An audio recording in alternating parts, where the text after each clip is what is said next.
they found the perfect location. Steady winds from the Atlantic blow up over this crest over to the Pacific side of the country, producing huge energy.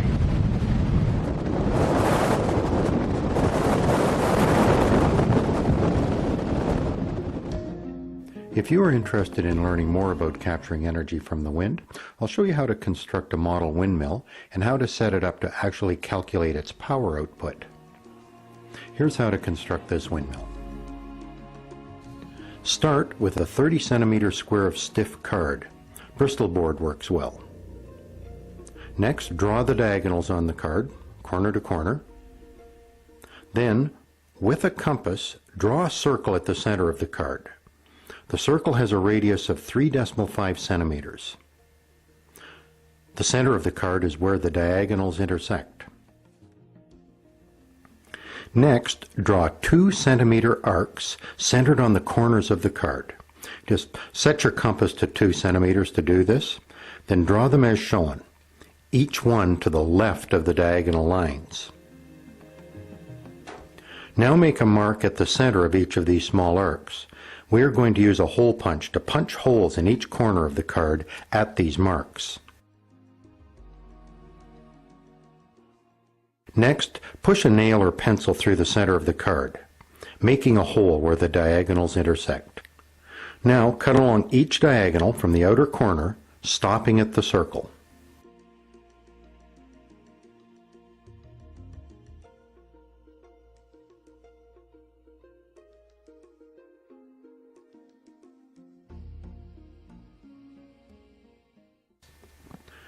When the cutting is completed, gently curl the blade pieces with the holes in them to the center. Secure the 4 blade tips to the center with a 3/16 by 3 inch bolt.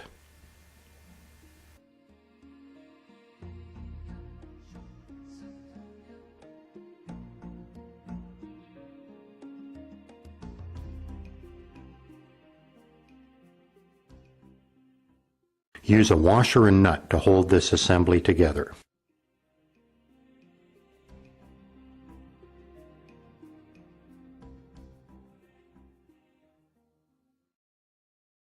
Next, you need 2 pieces of plastic tube that will fit over the bolt. I use some pieces of plastic hose similar to aquarium air supply tubing. One of these tubes is 1.2 centimeters long, the other one is 1.7 centimeters long.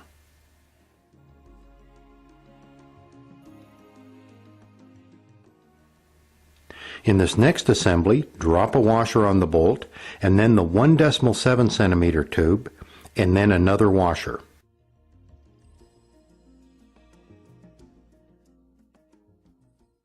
At this point, you need to construct a base for the windmill. I used 2 pieces of wood, a large one for the base and a long one attached as an upright. You need to create a hole in the upright, just slightly larger than the diameter of the bolt. Make sure the hole is high enough so that the blades don't hit the ground. If you need power tools to make this hole, make sure you have professional help. Push the bolt through the hole, then a washer. Now thread a nut onto the bolt, leaving the windmill free to turn.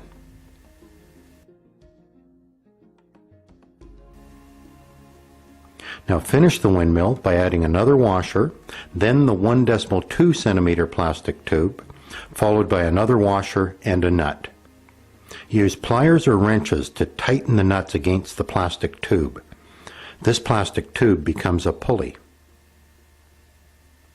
You may have to adjust the style of your base or the shape of the card blades so that the blades don't hit the upright when turning.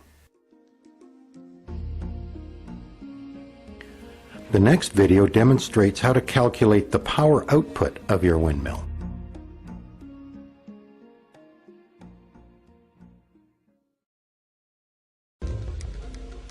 If you've constructed one of these model windmills from our website or as part of one of our workshops, I'll show you how to test your windmill to determine its power output. Power is a measure of the rate at which a machine does work.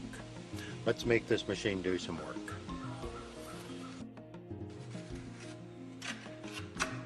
Start by wrapping a string around the pulley on the back of your windmill. 2 meters should be lots. Create a small load and measure the force needed to lift this load.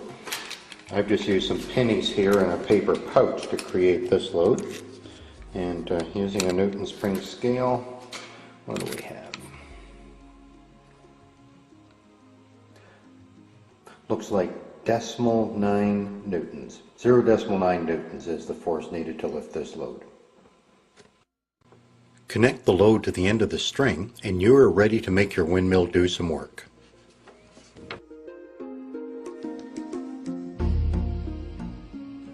I mounted my windmill on the top of a stepladder and lowered the load to the ground by unwinding the string. With the load on the ground and the windmill blades blocked, we are ready to start our test. To calculate work, we need to determine the distance that the load moves. With a measuring tape, I determined the distance from the ground to the windmill to be 2.5 meters. I used a block to stop the windmill blades from turning. As you can see, when I removed the block, the blades started to turn, lifting the load. You may recall our load is 0.9 newtons. Our windmill must produce at least that much force to lift this load. With our load at the top, we are ready to calculate work. To determine work, multiply force times distance. Force produced was 0.9 newtons. Distance, 2.5 meters. Multiplying 0.9 newtons times 2.5 meters gives an answer of 2.25 joules. Joules are the units of work. Our windmill completed 2.25 joules of work.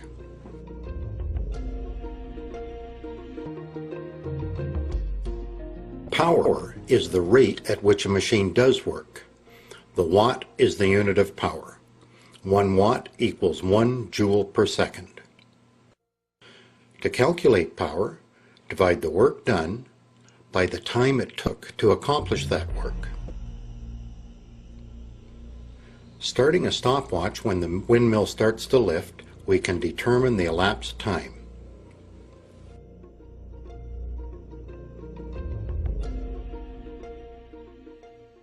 In this example, the windmill completed lifting the load in 9 seconds. We know from our previous calculation that our windmill produced 2.25 joules of work. Power equals work divided by time. In our example, we divide 2.25 joules by 9 seconds, yielding an answer of 0.25 watts. Our windmill has a power output of 0.25 watts. Do you think a stronger wind would affect this power output? 0.25 watts is a very low power output. Your toaster at home is a 1,000 watt device. It would take 4,000 of our small windmills to create enough power to run your toaster. Large windmill farms like these turn generators to create electric energy from the wind. Windmills like these create enough power to run whole villages.